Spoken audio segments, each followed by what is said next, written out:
आप गर्दन को स्ट्रेच करने और बढ़ाने की कोशिश करेंगे।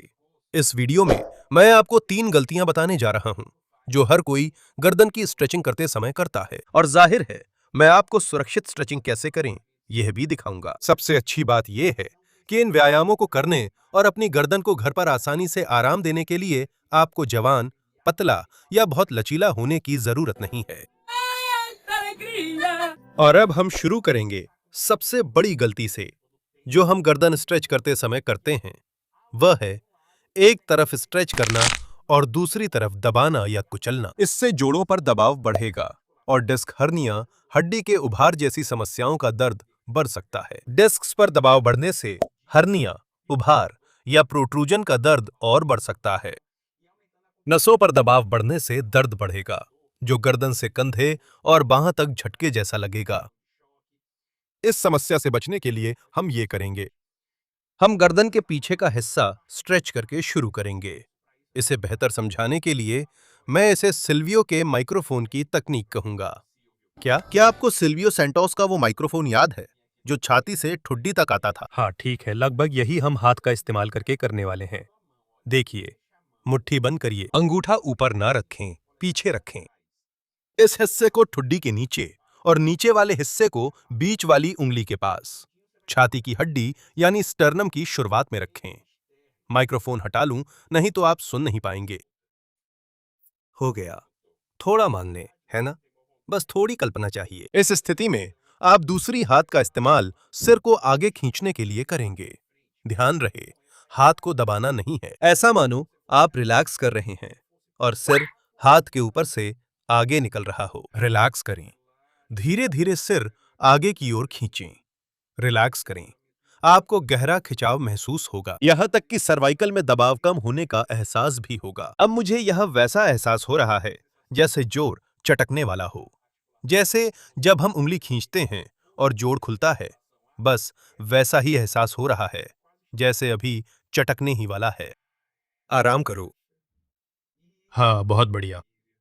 और जब हम स्ट्रेच करना चाहते हैं, अब मुझे माइक वापस लगा लेने दो। और जब हम गर्दन के एक तरफ को स्ट्रेच करना चाहते हैं, तो हम ऐसा कैसे करें कि दूसरी तरफ दबाव न पड़े? इसका राज कंधे की स्थिति में है। मान लीजिए कि हम बाईं तरफ को स्ट्रेच करने जा रहे हैं, ठीक है? हम दाईं तरफ खींचेंगे। इस स्थिति में आप अपना बायां हाथ अपनी पीठ के पीछे, रीढ़ के पीछे रखेंगे। इससे आपका कंधा नीचे रहेगा और ऊपर उठने से बचेगा। यहां आप अपने सिर को धीरे धीरे आराम से खींचेंगे, जब तक आपको स्ट्रेचिंग महसूस न हो। हल्की स्ट्रेचिंग। आप खिंचाव ज्यादा फैला हुआ और ज्यादा पूरा महसूस होगा। हाथ ढीला छोड़ने पर कंधा भी साथ चलता है। देखिए, इस मामले में खिंचाव होता ही नहीं, बिल्कुल भी नहीं। यहां आपको खिंचाव ज्यादा फैला हुआ महसूस होता है। इसका एहसास बहुत अच्छा है, और जाहिर है इसके बाद आप दूसरे तरफ से भी करेंगे। ये बहुत अच्छा है। दूसरी गलती है स्ट्रेचिंग करते वक्त सांस रोकना। गर्दन की कई मांसपेशियां पसलियों तक जाती हैं, जो सांस लेने में मदद करती हैं। तो अगर आप स्ट्रेचिंग करने की कोशिश करते हैं और सांस रोक लेते हैं या बहुत छोटी छोटी सांस लेते हैं, ये मांसपेशियां रिलैक्स नहीं हो पाती। आपको लगता है आप स्ट्रेचिंग कर रहे हैं, लेकिन असल में आप अपनी गर्दन के साथ रस्साकशी कर रहे हैं, ताकत आजमा रहे हैं। सारांश में, ताकि हमें समझने में आसानी हो, रिलैक्स करने के लिए, गर्दन को रिलैक्स करने के लिए, सर्वाइकल को रिलैक्स करने के लिए हमें अपनी सांस को भी आराम से चलने देना जरूरी है। ऐसे करें। आप तब तक गर्दन खींचें जब तक हल्की सुखद स्ट्रेचिंग महसूस न हो, और इस स्थिति में आप लंबी सांस छोड़ेंगे। जब आप गहरी सांस लेते हैं और देर तक छोड़ते हैं, तो महसूस होता है कि आप इस स्ट्रेच को बिना जोर लगाए, बिना दबाव डाले, बिना अपनी गर्दन को चोट पहुंचाए और गहरा कर लेते हैं। यह हर सर्वाइकल स्ट्रेच के लिए लागू होता है। आपको यह लंबी, धीमी सांस लेनी चाहिए। और अगर आप स्ट्रेच करते समय आराम से सांस नहीं छोड़ पा रहे हैं, तो इसका मतलब है कि आप ज्यादा जोर लगा रहे हैं। यहां ऊपर कम जोर लगाएं और सांस के साथ स्ट्रेच को गहरा करें। अब मुझे समझ आ गया है।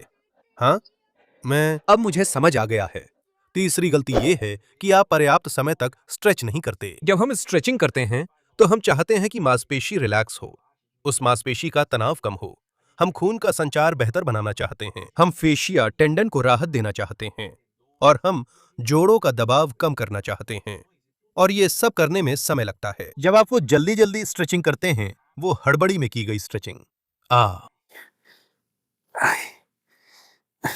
आप सिर्फ उस मांसपेशी की जलन को और बढ़ा रहे हैं। चलो ऐसे तय करते हैं, आप कोई भी गर्दन की स्ट्रेचिंग करेंगे। जब तक हल्का सुखद खिंचाव महसूस न हो तब तक ले जाएं, याद है। और यहां आपको कम से कम 5 बार सांस छोड़नी है। 5 बार हवा छोड़ेंगे, धीरे धीरे, आराम से और बिना किसी जल्दी के, इस आराम की लहर का आनंद लेते हुए कम से कम 5 बार सांस छोड़ें। और आप ये स्ट्रेचिंग्स जब भी चाहें, जब भी आपको राहत या अपनी गर्दन को आराम देने की जरूरत महसूस हो, तब कर सकते हैं, क्योंकि इस तरह स्ट्रेच करने से कोई जोर नहीं पड़ता, कोई जोखिम नहीं है। आपको गर्दन में कोई जलन या परेशानी भी महसूस नहीं होगी जब आप इसे हिलाते हैं। अब अगला कदम है रीढ़ की हड्डी पर दबाव कम करना सीखना। इस वीडियो में मैं आपको अपना सबसे अच्छा तरीका दिखाऊंगा। स्क्रीन पर क्लिक करें। और अगर आपकी गर्दन अब ज्यादा रिलैक्स है, ज्यादा हल्की महसूस हो रही है, ज्यादा खुली हुई है, ये वीडियो किसी ऐसे व्यक्ति को भेजें जिसे इसकी जरूरत है। कोई ऐसा व्यक्ति जिसे दर्द होता है, जिसकी गर्दन या कंधों में तनाव रहता है। बस यही मैं आपसे चाहता हूं। इस वीडियो को उस तक पहुंचाएं जिसे इसकी जरूरत है। फिलहाल इतना ही। ढेर सारा प्यार और अगली बार मिलते हैं।